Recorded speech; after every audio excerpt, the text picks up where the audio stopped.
অবশেষে ভালোবাসার ছোঁয়া পেল ছোট্ট পুঞ্চকিন, আদর করে যাকে সবাই পাঁচ বলেই চেনে।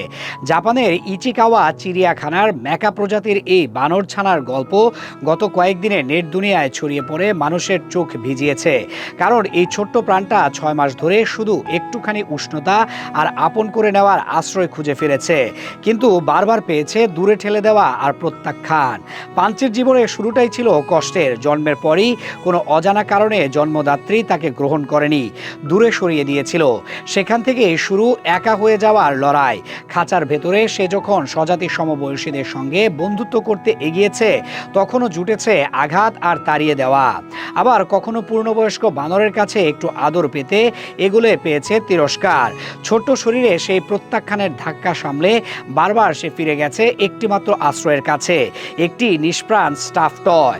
তার ওরাং ওটাং পুতুলকে আঁকড়ে ধরেই সে খুঁজেছে মায়ের উষ্ণতা, ভালোবাসার নিরাপত্তা আর বুকের ভেতরের ভয় কমানোর শান্তি। ইচিকাওয়া চিড়িয়াখানার খাঁচার ভেতরে পুতুল জড়িয়ে পাঞ্চের দিন কাটানোর দৃশ্য ভিডিও হয়ে ছড়িয়ে পড়ে। কখনো দেখা গেছে আক্রমণের পর সে চুপচাপ ছুটে গিয়ে পুতুলটাকে বুকে চেপে ধরেছে, কখনো দেখা গেছে সে একা বসে আছে, পুতুলকে জড়িয়ে ধরে যেন নিজেকেই বোঝাচ্ছে সব ঠিক হয়ে যাবে।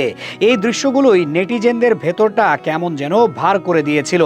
অনেকেই বলেছে মানুষের মতোই এই প্রাণীগুলোও ভালোবাসা চায়, সঙ্গ চায়, আশ্রয় চায়।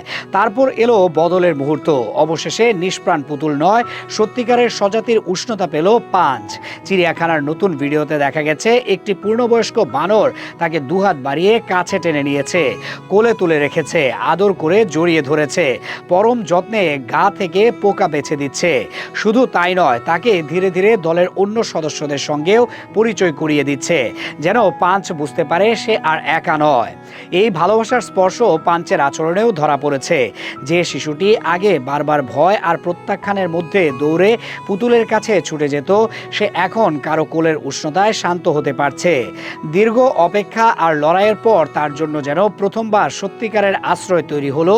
চিড়িয়াখানা কর্তৃপক্ষ জানিয়েছে, বহু প্রতীক্ষার পর পাঁচকে অবশেষে স্বজাতিরা গ্রহণ করেছে। জন্মের পর মায়ের মমতা থেকে বঞ্চিত হলেও শেষ পর্যন্ত সে ভালোবাসার একটা ঘর খুঁজে পেয়েছে। ছোট্ট পাঞ্চের এই পরিবর্তনের গল্প তাই শুধু একটি প্রাণীর গল্প নয়, এটা ভালোবাসা আর গ্রহণ করে নেওয়ার শক্তির গল্প।